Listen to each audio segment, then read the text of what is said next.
എല്ലാവർക്കും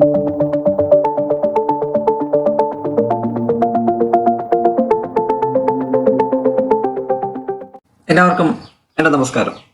ഈ വീഡിയോ ഡെമൻറ്റോഫോബിയ, അതായത് എനിക്ക് മാനസിക ബുദ്ധിമുട്ടുകൾ ഉണ്ടാകുമോ എന്ന് പേടിക്കുന്ന, എനിക്ക് ഭ്രാന്ത് പിടിക്കുമോ എന്ന് പേടിക്കുന്ന ആളുകളുടെ അവസ്ഥയെക്കുറിച്ചാണ് ഈ വീഡിയോയിൽ ഞാൻ സംസാരിക്കുന്നത്.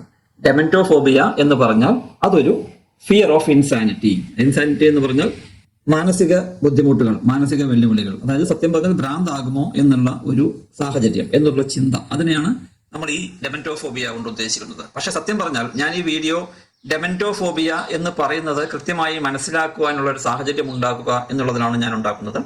സാധാരണഗതിയിൽ ആങ്സൈറ്റി ഉള്ളവർക്കും പാനിക് അറ്റാക്ക് വന്നവർക്കും ഡിപ്രഷൻ ഉള്ളവർക്കും എല്ലാം വരാറുള്ള ഒരു സാധാരണ പ്രശ്നമാണ് എനിക്ക് ഭ്രാന്ത് പിടിക്കുമോ എന്നുള്ള തോന്നൽ. അങ്ങനെയുള്ള തോന്നലും അതുമായി ബന്ധപ്പെട്ടിട്ടുള്ള ചെറിയ ബുദ്ധിമുട്ടുകളും, ഈവൻ ഹെൽത്ത് ആങ്സൈറ്റി ഉള്ളവർക്ക് പോലും ഈ മാനസിക ബുദ്ധിമുട്ടുകൾ വരുമോ, എനിക്ക് സ്കിസോഫ്രേനിയ പോലെയുള്ള, സൈക്കോസിസ് പോലെയുള്ള അസുഖങ്ങൾ വരുമോ എന്നെല്ലാം തോന്നാറുണ്ട്. പക്ഷെ ഞാൻ കൃത്യമായി പറയാൻ ആഗ്രഹിക്കുന്നു, ആങ്സൈറ്റി ഉള്ളവർ, OCD ഉള്ളവർ, ഡിപ്രഷൻ ഉള്ളവർ, അങ്ങനെയുള്ള പ്രശ്നങ്ങൾ ഉള്ളവർക്ക് അവരുടെ അപ്പോഴുള്ള മാനസിക സംഭ്രമം, അപ്പോഴുള്ള മാനസിക സമ്മർദ്ദം, അതിന്റെ കൂട്ടത്തിൽ ആങ്സൈറ്റിയും അതെല്ലാം ഉണ്ടാകുന്നത് കൊണ്ട് സാധാരണഗതിയിൽ ഉണ്ടായേക്കാവുന്ന ഒരു നെഗറ്റീവ് ചിന്തയാണ് ഈ പറയുന്ന എനിക്ക് ഭ്രാന്താകുമോ എന്നുള്ള അവസ്ഥ. അതല്ലാതെ അതിന് ഡെമൻറ്റോഫോബിയയുമായി ബന്ധമില്ല എന്ന് ഞാൻ ആദ്യം തന്നെ പറയാൻ ആഗ്രഹിക്കുന്നു. രണ്ടാമതായി എനിക്ക് വ്യക്തമായി പറയാനുള്ളത്, ഈ പറഞ്ഞ പ്രശ്നങ്ങൾ, അതായത് ആങ്സൈറ്റി ആണെങ്കിലും ഡിപ്രഷൻ ആണെങ്കിലും OCD പോലെയുള്ള പ്രശ്നങ്ങളാണെങ്കിലും ഇവയൊന്നും അതുമായി നേരിട്ട്, അതായത് ഈ സൈക്കോസിസുമായോ അല്ലെങ്കിൽ സ്കിസോഫ്രേനിയുമായോ നേരിട്ട് യാതൊരു ബന്ധവുമില്ല. ഈ പറഞ്ഞ കാര്യങ്ങൾ ഡെവലപ്പ് ചെയ്ത് മുന്നോട്ട് പോയി ഡെവലപ്പ് ചെയ്ത് ഇത് സ്കിസോഫ്രേനിയ അല്ലെങ്കിൽ സൈക്കോസിസ് ആയി മാറുമോ എന്നുള്ള പേടിക്ക് യാതൊരു അടിസ്ഥാനവുമില്ല.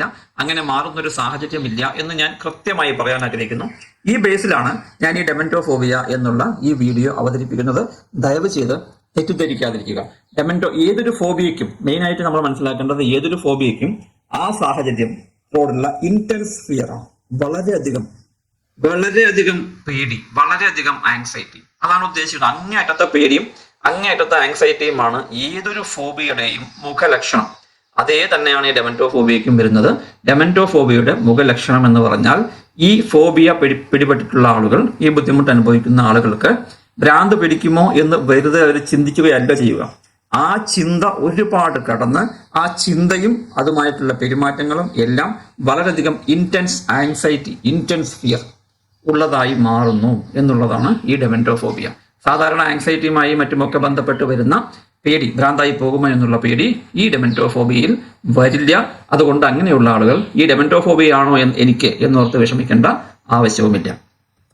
രണ്ടാമത്തെ point, someone experiencing this condition may find that they have very intense anxiety at the mere thought of insanity. അതായത് എനിക്ക് ഭ്രാന്ത് പിടിക്കുമോ എന്ന് അവർക്ക് ചെറുതായി തോന്നിയാൽ തന്നെ, ഈ ഡെമൻറ്റോഫോബിയ ഉള്ള ആളുകൾക്ക് എനിക്ക് ഭ്രാന്ത് പിടിക്കുമോ എന്ന് ചെറുതായി തോന്നിയാൽ തന്നെ അങ്ങേയറ്റത്തെ ആങ്സൈറ്റിയും പേടിയും ഉണ്ടാകും.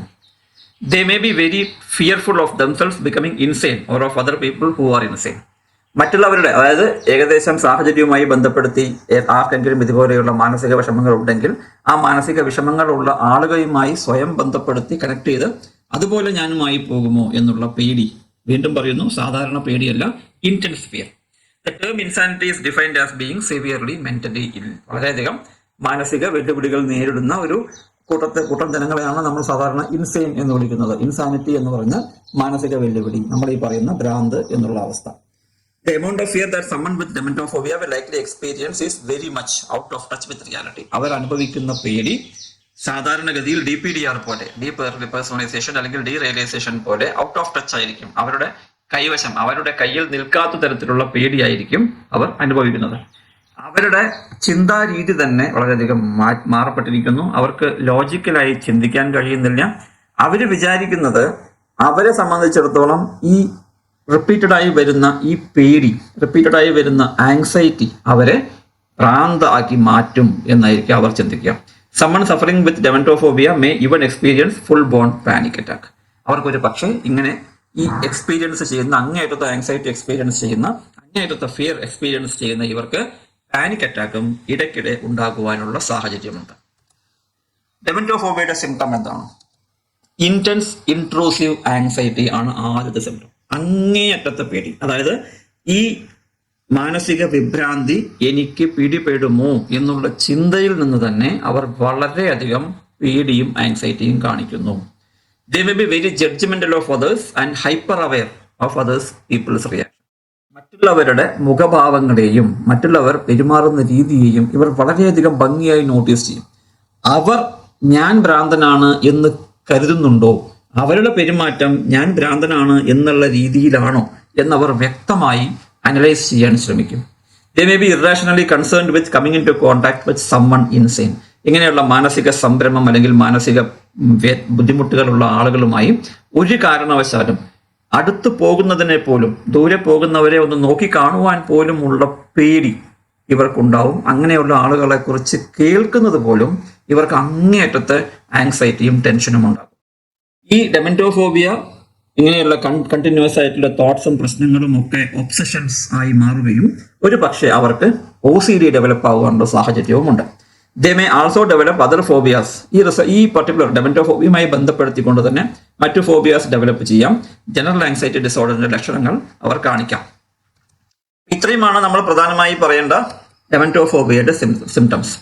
ഇനി നമുക്ക് ഡെമന്റോഫോബിയയുടെ കാരണങ്ങൾ എന്തൊക്കെയാണ്?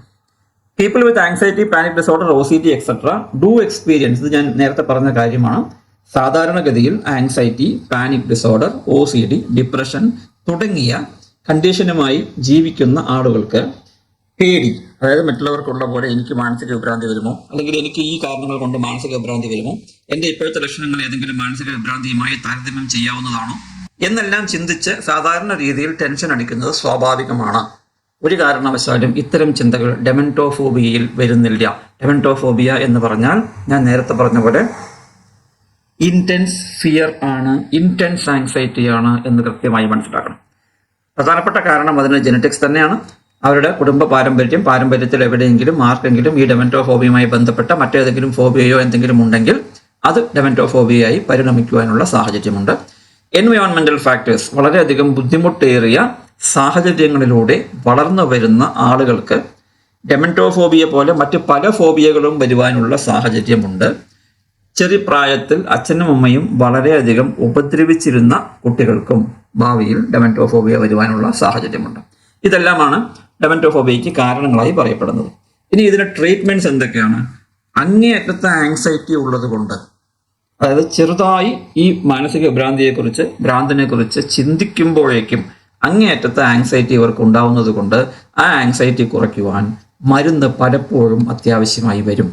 അതൊരു നല്ല ട്രീറ്റ്മെന്റ് മെത്തഡോളജിയാണ് എന്നാണ് ഞാൻ പറയുക. അങ്ങനെയുള്ള ആങ്സൈറ്റിയെ ഇതുപോലെ വച്ചുകൊണ്ട് ജീവിക്കുന്നതിൽ ഒരു അർത്ഥമില്ല.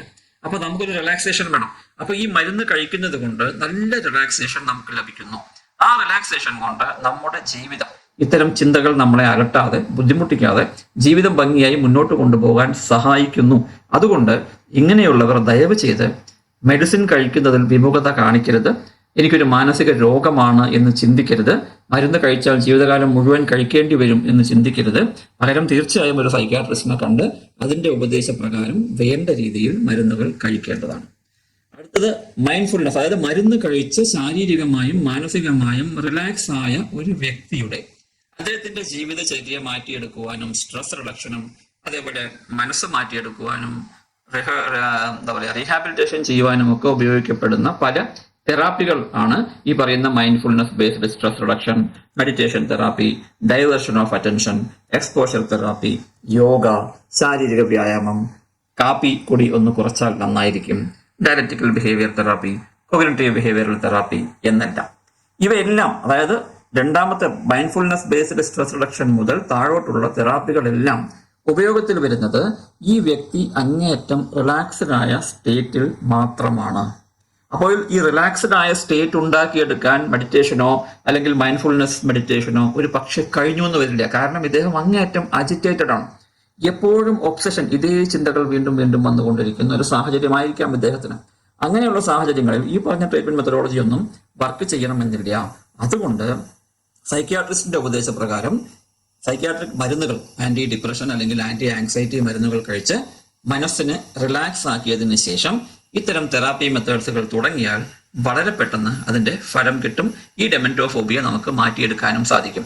പക്ഷെ ഞാൻ വീണ്ടും ആവർത്തിക്കുന്നു, ആങ്സൈറ്റി, ഡിപ്രഷൻ, OCD അല്ലെങ്കിൽ പാനിക് ഇതുപോലെയുള്ള സാഹചര്യങ്ങളുമായി ബന്ധപ്പെട്ട് നിങ്ങൾക്ക് വരുന്ന സാധാരണ ചെറുതായിട്ട് ഉള്ള കൺഫ്യൂഷൻ, എനിക്ക് ഭ്രാന്താകുമോ എന്നുള്ള പേടി ഒരു കാരണവശാലും ഡെമൻറ്റോഫോബിയ അല്ല. കൺഫ്യൂസ് ആവരുത്.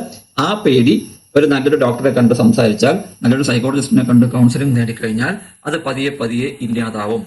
അത് ഡെമൻറ്റോഫോബിയയുമായി കൂട്ടിക്കുഴച്ച് കൂടുതൽ മാനസിക പ്രശ്നങ്ങൾ ഉണ്ടാക്കാതിരുന്നാൽ അതായിരിക്കും നല്ലത്.